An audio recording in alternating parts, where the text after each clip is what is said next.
Bunyip হল Australian আদিবাসীদের লোককথার এক রহস্যময় জলজ দানব। এটি জলাশয়, নদী, জলাভূমি বা হ্রদের গভীরে বাস করে বলে বিশ্বাস। এর ব্যতিক্রমী বৈশিষ্ট্য ও আচরণ নিয়ে শত শত বছর ধরে গল্প চালু আছে। লোককথায় বনিপের চেহারা নির্দিষ্ট নয়, কারো মতে এর মুখ কুকুরের মতো, আবার কারো মতে হাঁসের ঠোঁট, ঘোড়ার লেজ বা শিংযুক্ত বিশাল দেহ।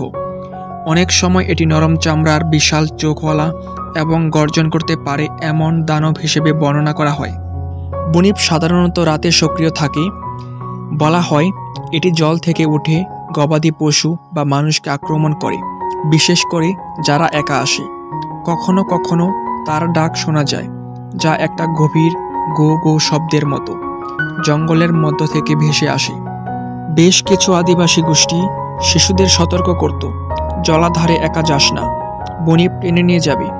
এই গল্প আদতে ছিল একটি সামাজিক সতর্কতা, যাতে মানুষ জলাশয় থেকে দূরে থাকে এবং দুর্ঘটনা এড়ানো যায়।